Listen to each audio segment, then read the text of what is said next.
السلام علیکم ناظرین، منصف ٹی وی کے پروگرام راہ ہدایت میں آپ کا خیر مقدم ہے، استقبال ہے۔ میں ہوں آپ کا میزبان محمد حسام الدین، اور اس وقت اسٹوڈیوز میں ہمارے ساتھ موجود ہیں آپ کے سوالات کے جوابات دینے کے لیے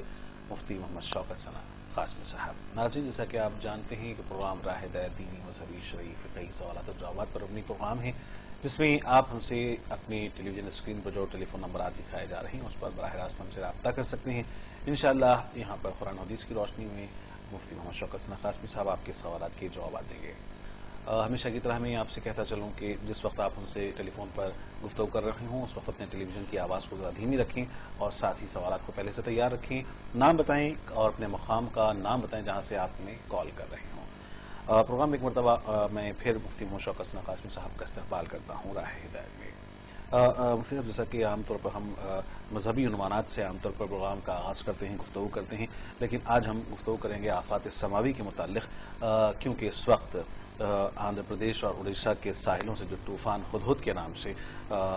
جس کا نام ہدہد رکھا گیا ہے، اور اس وقت وہ کافی تباہی مچا رہا ہے، اور بہت ہی سمجھیے کہ زور و شور کے ساتھ اس وقت ہوائیں چل رہی ہیں، اور اب تک کی اطلاعات کے مطابق تقریباً 5 لوگ اڑیسہ میں ہلاک بھی ہوئے ہیں۔ اس سے پہلے ہم نے دیکھا کہ کشمیر میں ایک آفات سماوی کا ظہور ہوا اور بہت بڑے پیمانے پر وہاں پر تباہی مچی، نہ صرف ہزاروں بلکہ لاکھوں کی تعداد میں لوگ اس میں گھرے، اور اس میں نہ صرف رنگ، نسل اور مذہب کا معاملہ ہوتا ہے بلکہ تمام لوگ اس سے متاثر ہوتے ہیں۔ میرا پہلا سوال یہ ہے کہ آخر آفات سماوی ہوتے کیوں ہیں؟ جب اللہ رب العالمین کیا اپنے بندوں پر غضبناک ہوتا ہے تبھی اس طریقے کے حادثے پیش آتے ہیں، یا پھر یہ ایک سائیکل ہے جو ہمیشہ پیش آتا ہے؟ لیکن بہرحال لوگ تو اس سے متاثر ہوتے ہیں۔ بہرحال آگے سوالات میں جائیں۔ رسول اللہ صلی اللہ علیہ وسلم نے اس امت کے لیے دعا فرمائی کہ اللہ میری امت کو، اور امت سے مراد امت دعوت یعنی مسلمان بھی ہے، امت اجابت غیر مسلم بھی ہے۔ رسول اللہ صلی اللہ علیہ وسلم نے اس امت کے لیے دعا فرمائی کہ اللہ تعالیٰ میری امت کو اجتماعی عذاب کے ذریعے سے ہلاک نہیں کرنا، جیسے کہ پہلے کی امتیں قوم تباہ و برباد ہو گئی، طوفان نوح آیا، پوری قوم تباہ ہو گئی، قوم عاد، قوم سمود، قوم صالح، قوم لوط، پورے کے پورے تباہ ہو گئے۔ اس طرح سے تباہی سے رسول اللہ صلی اللہ علیہ وسلم نے اللہ سے پناہ مانگی کہ اللہ میری امت کو اس طرح سے پورے کی پوری امت کو ہلاک کر دے، اے اللہ ایسا نہیں کرنا۔ اللہ تعالیٰ نے یہ دعا قبول فرمائی، اسی لیے اس امت پر اجتماعی عذاب تو نہیں آئے گا، لیکن مختلف علاقے میں، مختلف ملکوں میں اور مختلف شہروں میں عذاب آ سکتا ہے،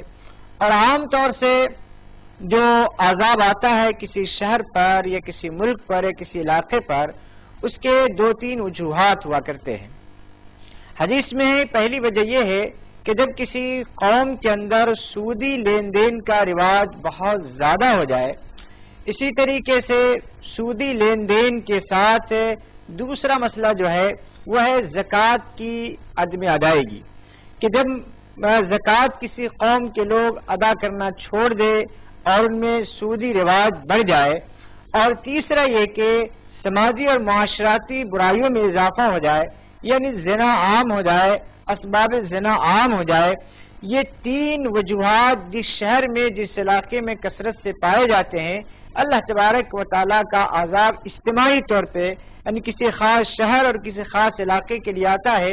یہ خود نبی علیہ السلام نے ارشاد فرمایا کہ یہ جب 3 برائیاں کسی قوم کے اندر پیدا ہو جائے گی تو اس قوم کے اندر اللہ کا عذاب آ سکتا ہے، تو چاہے وہ جو کچھ بھی اسباب ہو۔ یہ در حقیقت اللہ تبارک و تعالیٰ کی طرف سے عذاب ہے، اور لوگوں کے لیے عبرت ہے کہ عذاب کو دیکھ کر تم عبرت پکڑو، خود دوسروں کے لیے باعث عبرت مت بنو۔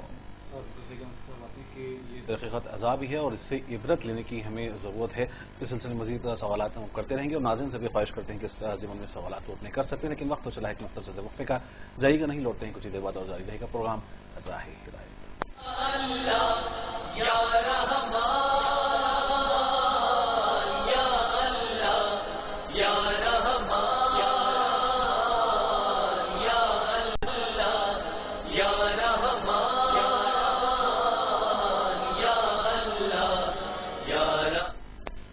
السلام علیکم ناظرین، پروگرام راہ ہدایت کی وقفے کے بعد آپ کا دوبارہ استقبال ہے۔ وقفے میں جانے سے قبل ہم گفتگو کر رہے تھے آفات سماوی کے تعلق سے۔ سب میں آپ سے جاننا چاہوں گا کہ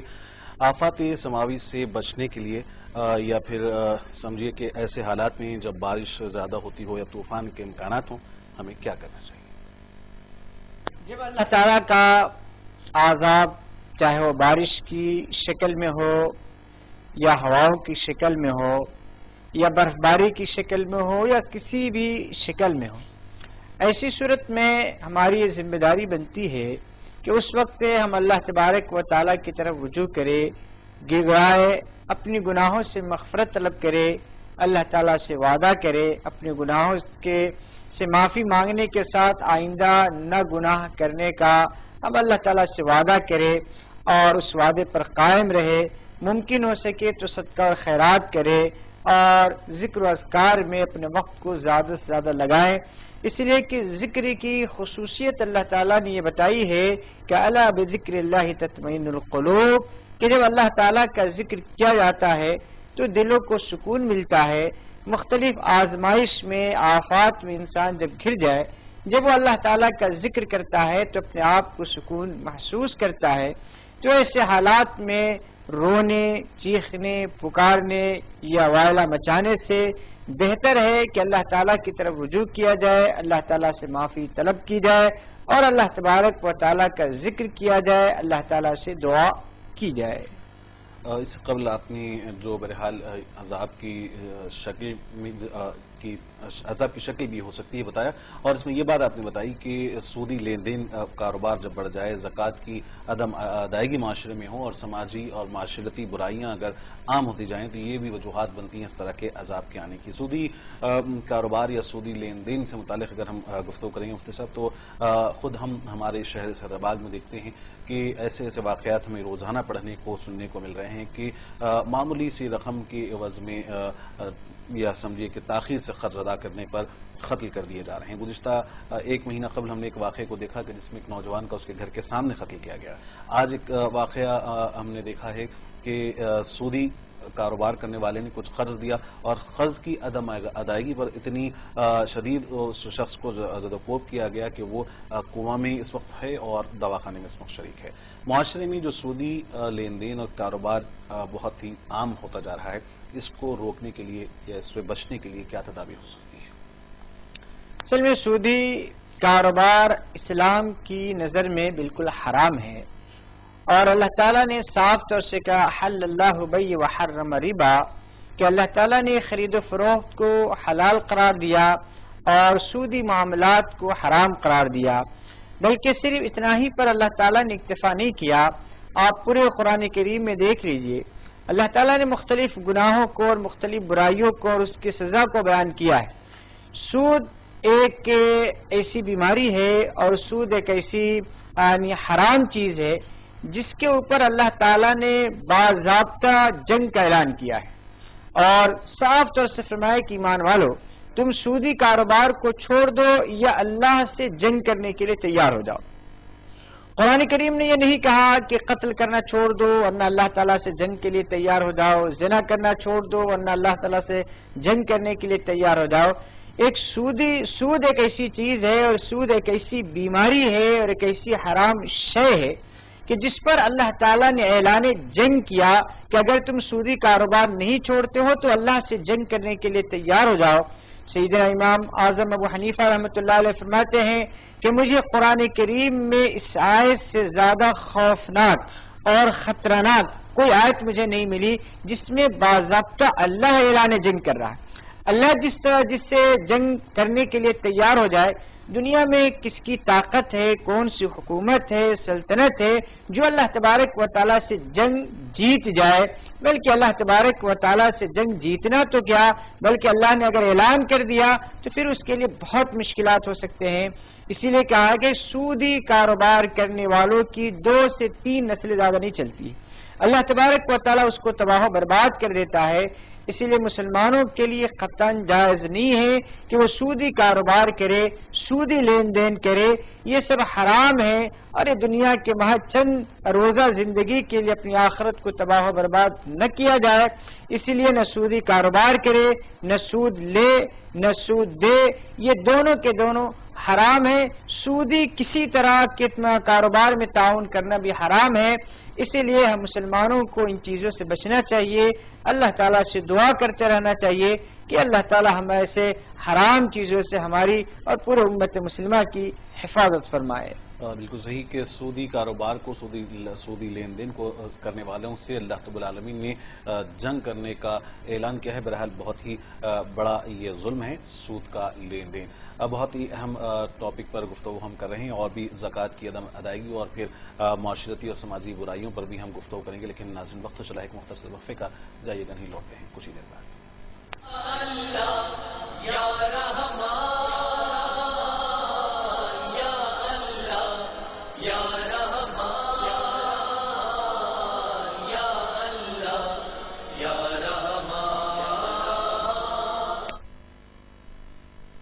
جھوٹ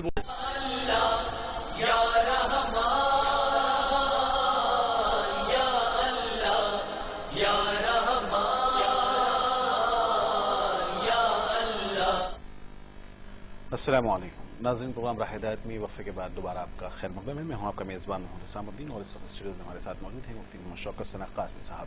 اور ناظرین، ہم آج پروگرام کے آغاز سے گفتگو کر رہے ہیں کہ آفات سماوی کیوں آتے ہیں اور پھر کس طریقے سے اللہ رب العالمین کا غضب بھڑکتا ہے، تب یہ عذاب کی شکل اختیار کر لیتا ہے۔ تین اہم باتیں مفتی مولانا محمد شوکت ثنا قاسمی صاحب نے فرمائی ہیں کہ سودی لین دین، سودی کاروبار اگر زمین پر بڑھ جائے تو اللہ رب العالمین، جیسا کہ ابھی مفتی صاحب نے کہا تھا، کہ جنگ کا اعلان کرتا ہے اور اللہ رب العالمین کا غضب بھڑکتا ہے۔ ساتھ ہی ساتھ زکوٰۃ کی عدم ادائیگی ہے، زکوٰۃ کو جب بوجھ سمجھا جانے لگتا ہے، اسی طریقے سے سماجی اور معاشرتی برائیاں بھی جب پھیلنے لگتی ہیں تب بھی اللہ تبارک تعالیٰ کے عذاب آتے ہیں۔ ہم گفتگو کر رہے تھے کہ آج جس طریقے سے ہدہد نام کا جو سائیکلون طوفان اس وقت سارے آندھرا پردیش کے علاقائی حصوں کو اور پھر اڑیشہ کو بھی اس وقت تباہی کے دہانے پر پہنچا چکا ہے، بہت سارے لوگ اس وقت پریشان حال ہیں۔ بہرحال ہم اللہ سے دعا کرتے ہیں کہ انہیں جلد سے جلد راحت پہنچے۔ ایک مفتی صاحب، جیسا کہ آپ نے کہا کہ سودی لین دین کے کاروبار سے اللہ تبارک و تعالیٰ کا غضب بھڑکتا ہے اور وہ اپنے بندوں سے جنگ کا اعلان کرتا ہے، لیکن اگر ہم بات کریں شرک کی تو یہ بھی اللہ تبارک و تعالیٰ کو سب سے زیادہ ناپسندیدہ عمل ہے۔ میں چاہوں گا کہ شرک سے متعلق اور شرک سے بچنے سے متعلق آپ ہمارے ناظرین کو کچھ تاکید کر دیں۔ دیکھیے، اللہ تبارک و تعالیٰ نے یہ قرآن کریم میں واضح کیا ہے کہ ہم تم کو آزمائیں گے،